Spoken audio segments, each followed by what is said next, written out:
The criterion of love. When someone has the wherewithal to give charity, you cannot be sure whether he has love or not, for he may not be giving out of love, but just to get rid of certain things. When someone does not have much and yet does offer charity, then his love is evident. Let us suppose that I believe I have love. God, in order to test my love, sends me a poor person. For example, if I have two watches, a good one and a slightly damaged one, and I give the inferior watch to the poor man, this indicates that my love is of secondary quality.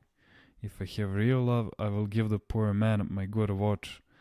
However, faulty thinking overtakes us and we say, why should I give my good watch to someone who has none?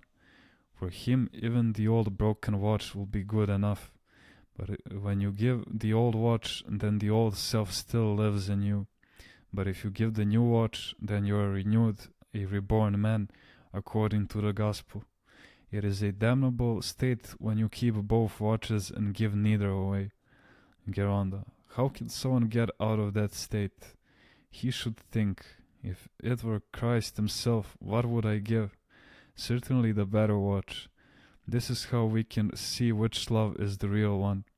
He will then make a decisive choice and the next time give the better object. At first it may be a little difficult, but if he keeps on trying like this, he will eventually get to the point of giving both the old and the new in order to help others. He may then not have a watch, but he will have Christ in his heart and will hear the sweet beat of his heart rejoicing with a divine joy. If they take away your coat and you also give away your shirt, then you will be clothed by Christ.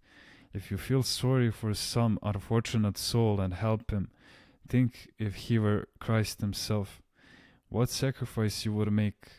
This is how we can be put to the test. The person of faith sees Christ in the person next to him. Christ himself has said, whatever you did to one of the least of my brethren, you did it to me. The honor, of course, is given to each person accordingly, but the love is the same for all. In his heart, both the highest-ranking official and the poor man hold the same place, the general and the soldier. Geronda, why is it that sometimes the person receiving help behaves badly toward his benefactor? The devil goads the person to behave badly so that we may become indignant and lose the benefit of our kindness. It is not his fault. The devil goads him to make us lose everything. When you do a kindness, always feel that you have simply done your duty and be prepared to face temptation, so that you may not lose but gain all of the good that you may have done. Someone, for example, offers charity and has no intention of revealing it.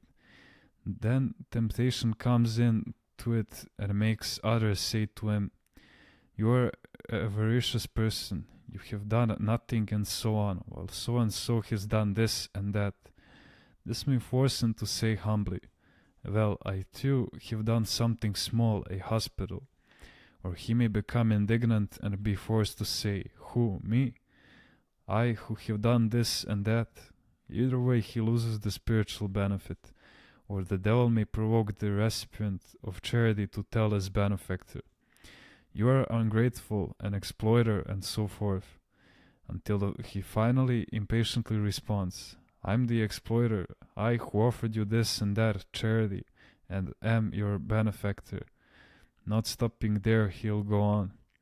What an ungrateful person he is. I didn't even care if he said a thank you, but he should have at least acknowledged my kindness. But when one expects an acknowledgement, well then, there goes the spiritual benefit and everything is lost.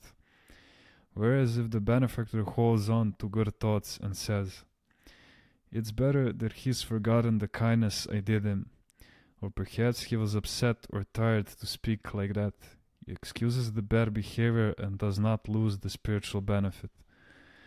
When we do not expect repayment of any kind for our kindness, then our spiritual reward remains pure. Christ did everything for us and we crucified him. What is it that we say in our hymns? Instead of the manna I offered them, they gave me gall to drink. Let us always try to do good without expecting anything in return.